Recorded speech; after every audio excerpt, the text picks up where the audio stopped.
Hey guys, how's it going? It's Kara here with another Exos Heroes video. And in today's video, I'm going to be covering some rares and some legendaries that I think are worth maxing for your account. And so before I begin, I want to say the priority of this video is going to be trying to find characters that are not just good early game and then you eventually replace later, but these are going to be characters that you're going to use for your account long term. The main priority from a gameplay perspective that I want to focus on is challenges. I'm always going to look at challenges first. I think that's going to be the first thing that you should always be doing with your account. So characters that are going to help you excel in challenges are going to be my priority. And then after that, PvP, core raid, dragon, all that stuff. But mainly this is going to be how useful these guys are in challenges. And then the other stuff are going to be bonuses. I figure we should kick off the list with rares because in this game, there's a lot of overlapping either with stat distributions or with hits in general. There's just a ton of similar but different. Like they're the same kind of vibe, but they are, a completely different character. The first grouping of characters I want to talk about, I call these the challenge specialists. They're all rares, and I think they're all amazing for challenges. And let's run through them really quick. First one's going to be Wilkes. Wilkes is a lunar character, so solar lunar. Not that many characters to choose from, so being able to have one that's actually really good is nice. Reason why she's good is going to be her A2 is deal 17% damage to all enemies, and then does a dot, it corrodes targets, dealing 10% damage every turn for 2 turns, which is amazing because you'll be able to AoE, and it's a 0 mana move, so you'll be able to AoE guaranteed first turn and be able to break every dark character in a challenge because they have 2 stones. She hits them once with AoE and hits them again when they go because of the dot. Really, really awesome. Only drawback is going to be her stats here. She's in a mana absorb character, so if you check out her stats, she's going to be very slow. But that's the only real drawback when it comes to her kit, when it comes to what she does. Then she has a bonus where she has increases all allies attack by 17% of your own attack for 7 turns. Not the biggest fan of this on a character like this because she goes last. So I usually want your buffer to go first. So having a character that's so slow, it makes more sense on like a Yao, for example. Yao is really good relatively good because she goes first. If she has the mana, she's going to start the chain, do the attack buff, and then everyone else will follow through. So next on this challenge expert, challenge specialist rare, it's going to be Iden. He's a nature character that can do 0 mana AoE, builds a break nature. He's a final hit character. Final hit characters are going to be very fast. So he's going to be able to start with this AoE, which I think is preferable, even though he's not going to be breaking them immediately like Wilkes is. Going first and getting ahead of it is going to be nice. Drawback to characters like this, though, are they're pretty squishy, and a lot of challenges have people that retaliate. They either counter or they have thrust. So risky there. That's why he's worth putting in some resources, getting him a little tanky, but going to definitely help you out in the nature challenge. Next, we have Carlos. Very similar to Wilkes, mana absorb slow, but applies a 0 mana AoE with a dot. So not much more to say here. I think he has a better A2. Actually, I'd probably prefer the attack up. Very similar kits. They're going to pretty much just be spamming the 0 mana move to make sure everyone's broken, and you'll be able to, it'll help you clear with your challenges, hopefully, and get you on your way to getting a lot of fated gear. To round out the list of these challenge experts, they have them for Machine and also for Frost. Colin I really like because he has good, I love counter characters. They just seem to be that perfect balance. They have good speed. If you look at base stats of counter characters, they have, good attack speed. Not great, but good attack speed. They have good defense. They have good attack. They're just very well rounded. And counter is just a very useful passive where he's going to have a 0 mana AoE for Machine. And keep in mind, Machine is probably the hardest day. There's no healer for him. So you really need to get ahead of the, making sure you're breaking them first, because if not, they're going to, really take over the match. You have to really control it. So Colin, I think this was the first one that I maxed, and it really helped out in Machines. This was before I ended up getting Fate Core Baraka.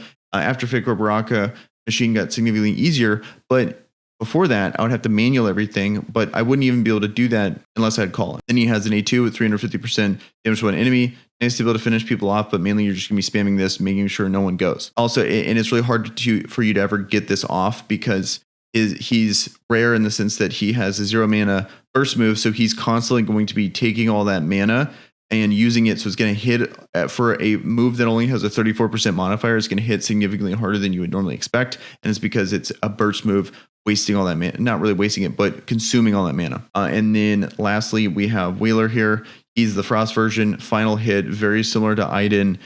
Good character. I ended up getting this guy up 2, helped out with the ice challenges. He increases his own self dodge, so probably the worst move out of all these characters. On his A1, and then he has deals 34% damage to all enemies on a 0 mana move. So all those characters do very similar things. All are going to be massive game changers for challenges. Next, we're going to be sticking with the rares here, and it's gonna be Kaya. I think Kaya is one of, if not the best healer in the game, just pure healer. I would say, obviously Anna, FC Anna is a healer. She's amazing, definitely a better character. But if you're just looking for pure healing, then I would say Kaya is the way to go. She's unique in the sense that she's the only character that has 2 substantial AoE heals on both moves. It's very important for the dragon because you're guaranteed to use like your A1 and then your A2, and then your A1, then your A2 in the dragon. So having a character that you're going to get a good heal from is really important, and that's what she was very beneficial in helping my first full clear of the dragon. Nowadays it's gotten significantly easier because of all the changes, but she was super needed to be able to first clear that dragon for me. I really like her for that. Also for challenges on Nature Day is going to come up super clutch. Be able to heal up your team, obviously great, really good character, definitely. And then another thing that's awesome is that she's a guaranteed rare for your account. I have mine 6-starred, level 83. I went ham on leveling Kaya. I think she's one of the out of all the rares, she's probably going to be the most in-game viable, the most I was willing to put resources on. The other ones I've taken up to 75 and call it a day. And then lastly, for the rares, I want to talk about Iris. I think Iris is a really good character. Not FC Iris, just normal Iris. I think she's a good rare. What she does is cleanse character. She's going to be kind of mid-range on speed, mid-range on attack and defense, but then relatively high HP. Then she grants a barrier of 13% of own max health to all allies for 12 turns, removes all status effects from targets, and then target gains 1 mana. Very useful for challenges. She's light typing, not many people to choose from, but just the ability alone of granting a maximum health shield to all your allies, that's very unique. The removing all status effects from targets, that's very unique because most of the time it's dots and what is it? It's like cleanse is normally damage over time and debuff effects, which is significantly less useful than removes all status effects. So you actually be able to cleanse like stuns and stuff. Really good for the core raid because the stuns that are going out through, or the shocks that are going out through there. Nothing really to write home about on for A2, but just this move alone is unique and good enough to warrant actually maxing her out. And she's not only good in challenges, but in other aspects of the game too. And now let's cover some legendaries that I think are worth maxing. First one is definitely going to be Degas, block character, really good. Block is just an amazing passive just in general for PvP and for challenges. Being able to protect your, not only protect your characters automatically without needing to go, but being able to heal yourself over time. Heal yourself over time automatically is really nice. You really notice it if you've ever played PvP and you see Illums. They, like FC Illums, have not only the heal, but then the survival instinct. And so they go to full health, in a few turns. Whereas Degas is not going to do that, but still 20%. Health drops 30% or less, 10 turns, and grants heal over time to yourself that heals 20% of attack every turn for 5 turns. So every turn for 5 turns, you're going to just go right back up to full pretty quickly, especially if when you get triggered or like someone gets hit, your characters go a few times, they're not attacking, you're already back up to max health. Very annoying to deal with. And then next is going to be as a 1. Very unique move in the increases his own maximum health by 37% for 8 turns, and then shares health with allies. That makes everyone around him significantly more survivable. Obviously, very useful ability to help keep your team up. Really fits with his style of character of trying to protect the team. And lastly, he has an AoE freeze that will essentially AoE stun everyone, which is going to be incredibly useful for challenges. And then probably like tag team or arena, because most main teams are going to have some dragon characters. Main arena teams are going to have some sort of Dragon Blood character. So tag team for sure, being able to, when the teams are not nearly as tough as they normally are, having that AoE freeze is pretty nice. Next on the list, I think DRS is great. Tauntalo is another version. It's very similar. Got the block. Two differences are going to be deals damage AoE to all enemies, and then status effect provoke for 3 turns. So it's a very proactive provoke and a reactive provoke. Nature character, so going to gain mana a little faster, and has a single target paralyzed. I'd like this a little bit more. This is the AoE version of it is a little sketch. I think Tauntalo, he's more of like a PvE character. Tauntalo is going to be better as a PvP character, so you can dodge the Fate Core, like Dragon Blood Fate Core characters.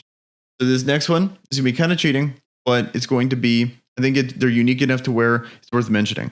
And the next character that I think is worth maxing is one of the 4 that you get. There's only 4 of these characters that exist in the game. They're all legendaries.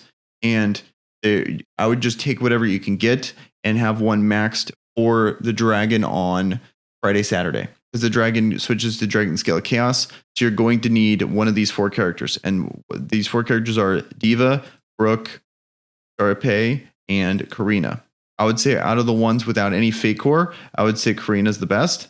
And then probably the worst is probably D.Va in this situation. But if you have the Fate Core version, D.Va far and away is the best one out of all these characters. So if you have D.Va, you're kind of on the fence. You know, it's hard to prepare for a Fate Core pull, but it would be kind of a bummer to invest in Karina, and then you get a massively better character in Fate Core D.Va. Any one of these characters is going to be really good. Main thing, they're pretty much mainly damage characters, are going to do a ton of damage in phase 2 of the Holy Dragon Grounds. That's going to be their main purpose. If you want, Karina and D.Va are going to be incredibly fast, but they're going to hit really hard, and they're going to be really squishy. Whereas, and also Sharpay is the same way. They're all like these final hit characters. But nice thing about Brooke is he's a counter character, so he's going to have significantly more defense. He's going to be able to help break the dragon better with counter. And he's just reliable with his A1 doing 240% and his A2 doing 420%. So I think they all have their merits. The main thing is just making sure you have one and making sure you have one level so you can take them into the dragon. I have the Fate Core version of D.Va, and I use her, and I think she's probably one of the best characters in the game. She has the highest, I think she has the highest damage potential, period, because she doubles her own crit. So I'm going to try adding a whole bunch of crit gear onto her, and just crit damage gear, I should say, on her, and just see just how hard she can hit. But she's absolutely insane. And next on the list is going to be Obella here. I think she's unique enough and good enough to where she's worth mentioning. She has, first thing, I really like this move here. Well, first of all, I should say she's a cleanse 2 character. So being a cleanse character, she's going to be that mid-range speed. Then she has this move, which is increases defense of all allies by 28% of own defense for 8 turns, and removes all status effects from targets, which is great because it, just like Iris, it removes all status effects versus just the dot, the dot removal plus the debuff effect one. There's really not that many debuffs in the game, but there's a lot more status effects, and the status effects are significantly more impactful. Then also, not only that, she has a deals damage and then decreases the attack of targets by 19% of own attack for 9 turns. So she's just going to be alternating between buffing your team and cleansing and then debuffing the enemy. I think that's an amazing combo, especially for Dragon, let alone for challenges. I think it's, since she has this AoE here, makes it to where she's going to be good for that for sure. But I would say she mainly excels in the Holy Dragon Grounds for how her kit works. And then if you look, check it out, you level her up, then the percentages go higher. So 34% of her defense, and then also 23% of her attack versus the lower percentages when she was only level 60. So you're going to gain a lot for investing into her. Okay. And then next we got Adams here. I think Adams is just a really solid character that is very straightforward, but a counter is an amazing passive, like we talked about, because of the good base stats. And counter is just a very useful move. And he just has 2 moves that just hit really hard. He has a 300% damage to one enemy, and he has a 600% damage to one enemy burst on a 4 mana. And then his Fate Core is amazing with the Heart Strike. So if you invest in him, get the Fate Core, you can switch all your, this one over, so you're not wasted resources. Only drawback to him is he hits really hard, but he has low critical hit. So you're going to really notice a big difference on characters with low critical hit when you start to put them in Fated gear. So the next legend that is really worth it is going to be Jungle Girl here. Just like Morris, or just like Adams, I should say, has counter 2, has just really hard hitting, very similar style kit in just a very straightforward, very hard hitting. I really like that she's nature passive, so she's going to be gaining mana really fast. And she just hits really damn hard. 420% damage to one enemy, and then 840% damage to one enemy. So pretty interesting. Also, if you unleash potential, she can hit for over 1,000% damage and then 525% damage to one enemy. Which, to give you an idea, 525% damage to one enemy is the same exact amount of percentage as a Baraka on his ult for the same amount of mana. Crazy amount of damage she can put out. Next is going to be, I think Yao is solid. I think she's an okay character. But I would say I've gotten significantly more use out of something like, okay, so next on the list is going to be Cybele. I think she's a very good character for challenges. I think she's not good in the dragon. She just doesn't heal enough. Reviving, unless you're the new Lepin, is really not that good because of how they break it down with usually they give him a garbage heal and then they give him a revive. But then they made the character some of the squishiest characters in the game. So she's waiting to revive, but she's the squishiest. So she just dies and does nothing. Like the mechanic that they got going on here is a little backwards when it comes to revivers, especially ones that didn't get that. The only exception to this now is Lepin. FC Lepin is the only good one. Being able to revive, especially on challenges, incredibly useful. She has an AoE, deals a break light. Breaking light's really tough to find, especially in AoE. It's a really good character that is going to be useful in a lot of phases of content. And then lastly, he has one of the hardest hitting moves on paper in the 5 mana. And then lastly on the list, I just want to cover 2 high damage dealing legendary characters in Annie and in Scarlet. So both of these characters have a pretty good Fate Core attached to them. Annie being significantly better in my opinion when it comes to her Fate Core. But just the normal version of her is good. She's going to do a 1 mana move where she deals damage to all enemies. Very good for the fire challenges. And then lastly, she has a 5 mana burst move on her A2, which hits, yes, it's a 285% damage move, but hits a lot harder than it seems because of not only is it a burst move, so if you take her to 6-star, she'll have 10 mana. If you have a lot more 6-star characters on your team, they'll have, take her to 6-star, they'll have more than 5 mana. So every mana more than the 5 is going to make it do more damage.